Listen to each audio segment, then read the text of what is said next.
In the past, I've made short films without any dialogue. I tried making one using old and cheap equipment, even one without any people in it. And regardless of how they turn out, I always learn a lot from these. And so when Nikon challenged me to make a film without lighting equipment or tripods and stuff, just a camera that they provide, I tell them I will need to use some audio equipment, but other than that, I think we can do this. Let's tell a simple story with one location, without any lighting equipment or sliders, tripods, that kind of thing. Stripped back to the purity of just holding a camera to tell the story.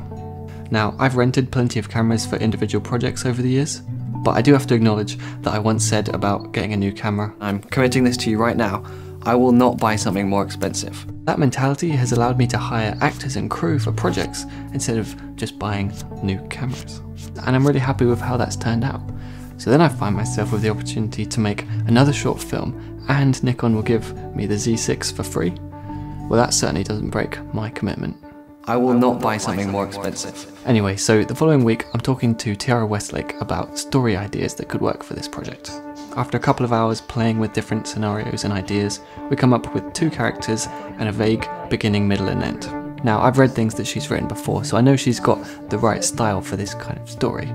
So I ask her to go ahead and write the script so I can focus on directing. While she's writing the first draft of the script, I get started on logistics, which kind of starts out like a shopping list.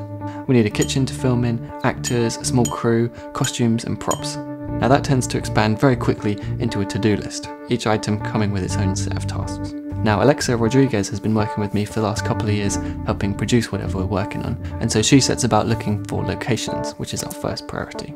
She contacts 6 different kitchens, and I visit the 2 that are available for our production dates, and after choosing one and booking it, that locks in our filming dates. So now we can really get going.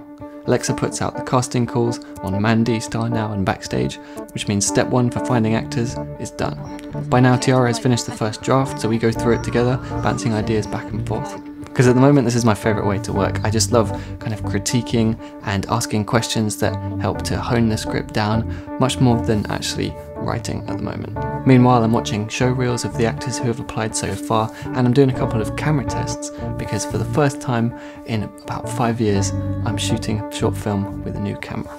I go rent an external recorder so I can try colour correcting the Z6's N-Log footage at different exposures, and with the 10-bit HDMI output, I'm impressed by how much I can push the footage, brightening and darkening pretty easily without losing detail. I take it for a walk to test the 5-axis in-body stabilisation, and it takes away the little jitters from my hands without losing the energy of handheld footage. To be honest, that's ideal for a short that's set in a high-energy kitchen where there's constant movement. And finally, I want to see how far I can push the low-light performance since I'm not going to be using lights on set.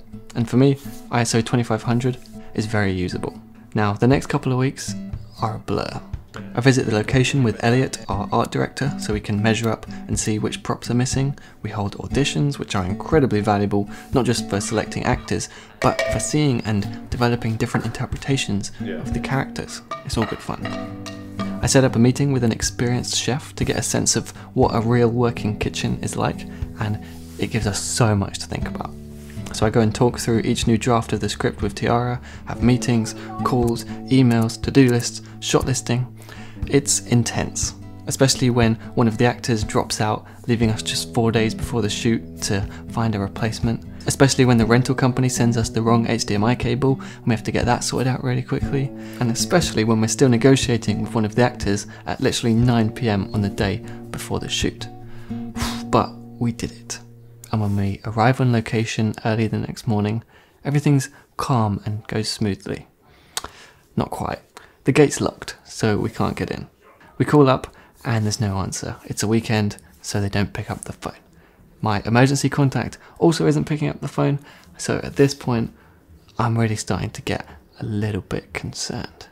Fortunately, a couple of minutes later, the phone's picked up and we managed to get the code for the car park entrance around the back.